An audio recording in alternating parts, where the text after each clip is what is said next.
Ash and the gang have arrived at Salacian ruins. As per Eraser's request, the group intends to meet with Caliba, the warden to Ursaluna.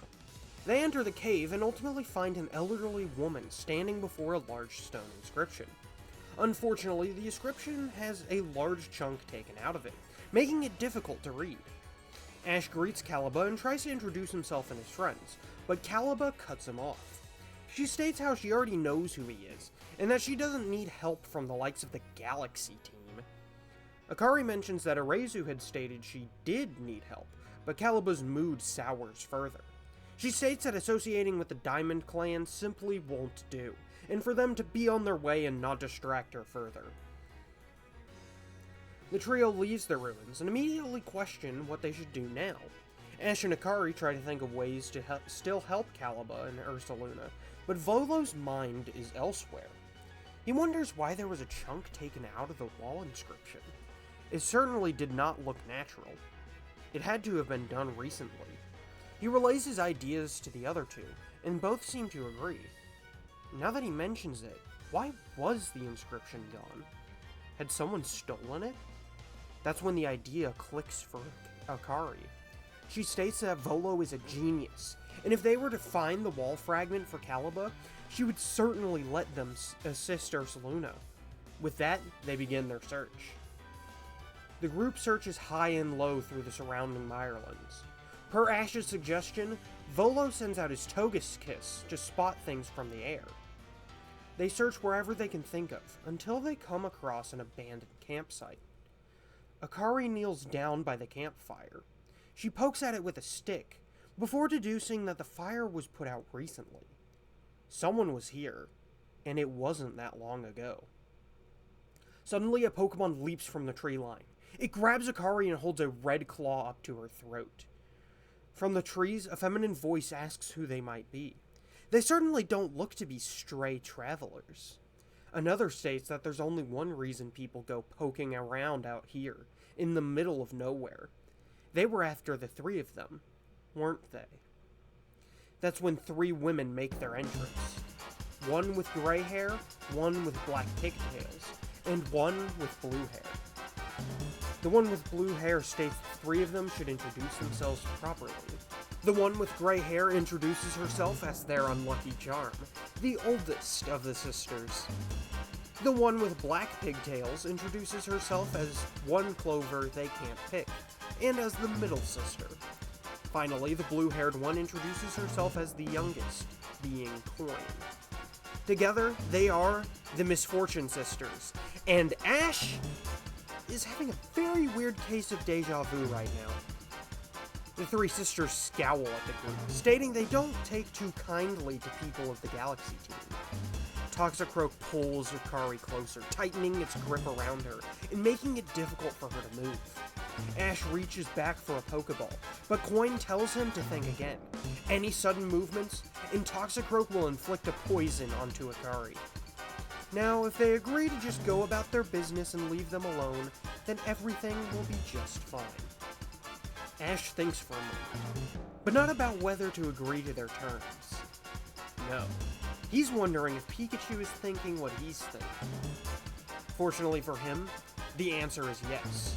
In the blink of an eye, Pikachu launches a full-force Quick Attack, which sends Toxicroak flying back, fainting it in an instant.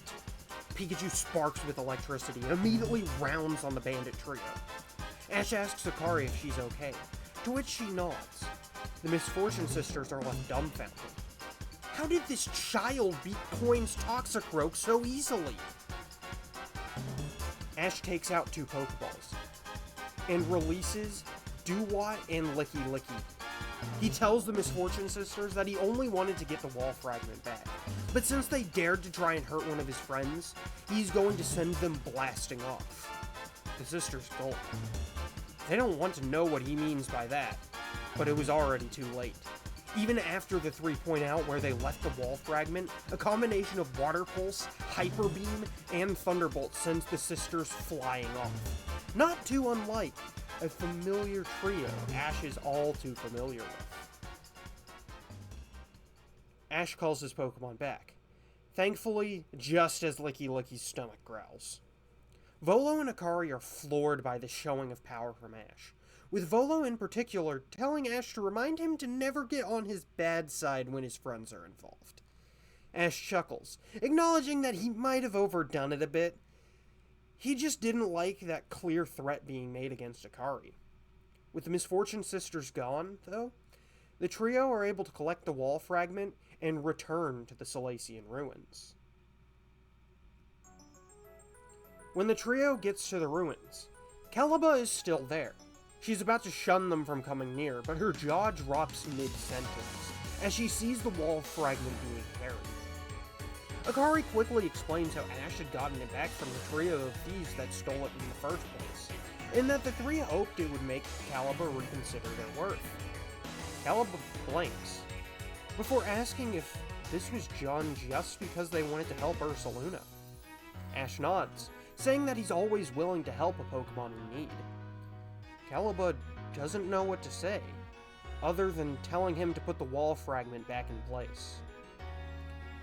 When the wall fragment is fitted back in, the group is able to read the full inscription. All lives touch other lives, to create something anew and alive. Ash finds this inscription to be rather familiar. He remembers it from his time traveling Sinnoh. Why was that also written here? Caliba has a moment of pause, after reading the inscription aloud. She acknowledges that maybe this inscription also means that people should work together.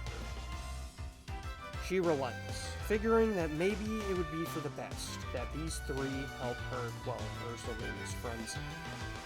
So with that, the three are off. Sludge Mound, an area of bog which the group manages to get to. They stand atop a mound of dirt, and Caliba calls upon Akari's aid. The two pull out their flutes and play a tune similar to what Akari had learned for Weird Ear. Slowly, a large bear creature walks over the mound. An anger filled in its eyes, it lets out a low growl towards our heroes. Just as Ash brings out a Pokeball to battle, Ursaluna pounces. Immediately, it lashes out with its powerful claw slashes. Ash is luckily quick enough to bring out Dewott and block the attacks, but the bear keeps attacking relentlessly. Dewott is immediately put on the back foot, so Ash decides to switch out Dewott for Licky Licky, who is able to take hits far easier. Eventually, Akari and Volo join it, using Flamethrower with Cyndaquil and Air Slash with Togekiss. As Ursaluna attacks them, Ash begins to notice something. A faint purple marking on Ursaluna's side. He stops everything, before slowly attempting to approach. Volo is confused by Ash's actions, but Akari tells him to just watch. Ash puts a hand against Ursaluna, slowly calming the bear down. He then inspects the purple marking. After a glimpse, Ash asks Caliba if she has anything to cure poison. The old lady is surprised, but ultimately is able to provide Ash with what he's looking for. She hands over an antidote made of common berries, which Ash is then able to use to help Ursaluna. The bear begins to look better right away, and just like that, Ash has won the beast's favor. Volo is aghast. How was Ash able to do that? Akari explains to him that this is something Ash has done before. For whatever reason, he seems to be very knowledgeable of exactly what a Pokemon might need. It doesn't even matter if it's a Pokemon he's met before.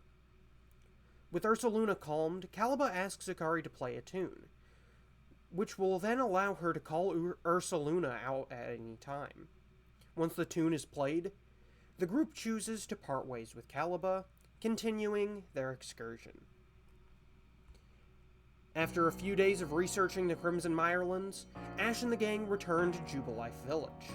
Many people are happy to see them, as it seems the tales of the group helping Ursaluna have already spread. They report to Commander Silene, who congratulates them warmly, at least about as warmly as the very emotionless person can. She states that Commander Komodo is a little busy at the moment, so they wouldn't be able to speak with him today. They were to report back tomorrow, so Kamado would be able to speak with them personally. As the day ends, Ash and the group have a nice bowl of potato mochi. They talk with Professor Laventon over all their research, as well as showing off their new captures. Licky Licky already makes an incredible first impression, gobbling up the bowl of mochi before anyone can have any more. Its stomach then growls, asking if there's any more of where that's come from. While Benny is happy to oblige, Professor Laventon is a little worried about what this might cost him in the end. The group share a laugh as the day draws to a close.